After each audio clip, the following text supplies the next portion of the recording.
So I'm visibly Jewish and religiously Buddhist, but religiously Buddhist. No, it's fun. I was having coffee with a friend recently. We were talking. I was talking about this new girl I just started seeing, and she was like, "Oh, is she Jewish?" And I'm like, "No." And she got really annoyed. She's like, "Ian, if you ever want to have kids and you want your kids to be Jewish, the mom has to be Jewish because Jewish is passed down from the mother's side." And I was like, "Look at me. Look at me. The kids could be half shrimp. They're still going to be Jewish. They can't escape this." No, it's an interesting time to be Jewish right now. Like I was doing another show, and another comic was just finishing up, and as he was getting off stage, he said, "Free Palestine." And then he got off stage, and he saw me, and he went, "Oh shit, my bad, Ian."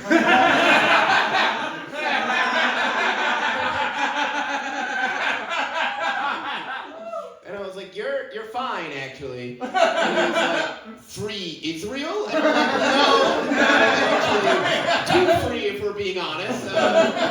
Too free. No, so I get it. People, they want to say what they're thinking, but they don't want to be anti-Semitic. So what I've started doing is I've just started telling people what is and isn't anti-Semitic. So you guys, right, it's a simple process. Are you guys okay learning a thing or two? Sure. Okay.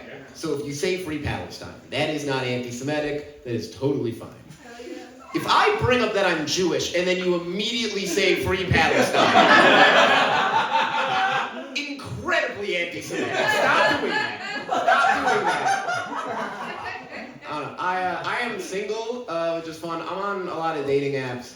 And I recently joined this dating app called Field. Do you guys know what Field is? It's like a kink-friendly dating app, which I know is kind of crazy for me because I do look like my kink is just the tip. I have been having no kinky sex. I have been doing something much better. I've been learning.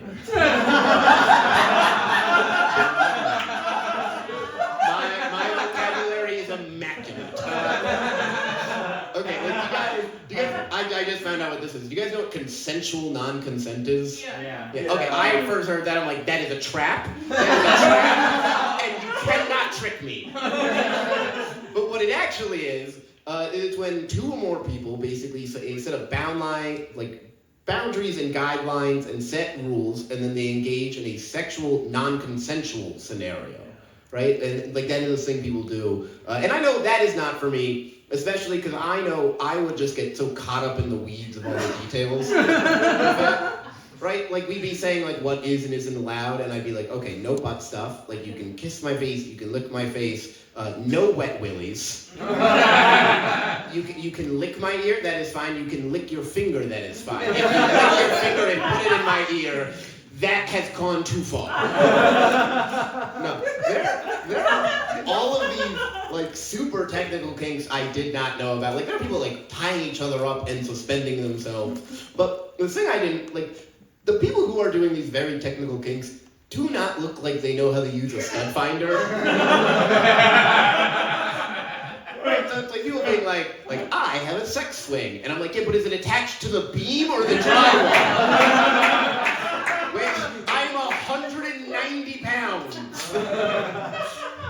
We're playing with fire.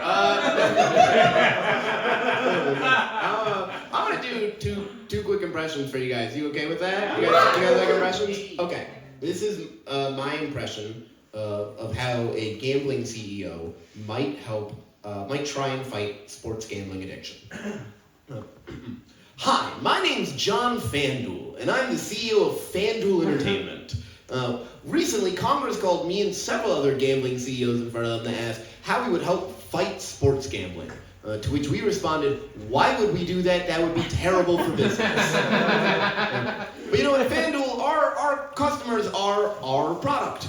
So we ought to take care of our customers and our product. So that's why on FanDuel, when you've reached over $10,000 in gambling losses, you'll be immediately entered as a contestant into our brand new gladiatorial arena, where your friends and family can gamble on you as you fight to the death. It's quite a simple process. All you have to do is win 4 rounds and you'll be absolved of all of your gambling debts. Or you could double down on a 5th. Alright, I'm gonna get out of here on this. I don't know, I've been going on dates, and recently I went on this date with this girl, and we just finished date. I'm walking her back to the train, and she starts asking me all these questions about my life, and I'm answering them, and she's like, how were you raised? And before she can finish the question, I decided to just interrupt her. I'm like, I was raised very liberally, actually. And she's like, yeah, no, I can tell that, dummy. What I was gonna ask was, how were you raised in regards to Israel and Palestine? And I'm like, guys, we gotta stop doing this. We gotta stop doing this. And I was like, you know what? I went to Hebrew school. I went to Jewish sleepaway camp. It was generally very pro-Israel, but I tend to be more pro-Palestine. And she's like, great. Do you think it's a genocide? And I'm like, can we not talk about this in front of the red line? This is not the time. But she kept pressing, even though like I was very uncomfortable and didn't want to talk about it. And she just pressed and pressed and pressed. And eventually I kind of broke. And I was like, listen, you know what? I do think it's a genocide. But you don't understand what it's like for me to say that as a Jewish man, right? My entire life I've been told never again. And now I see people who look like me and believe the same things as me doing truly awful, evil things. And I know you're all wondering, Ian, is what she did anti-Semitic or not? And it's not because she slept with me.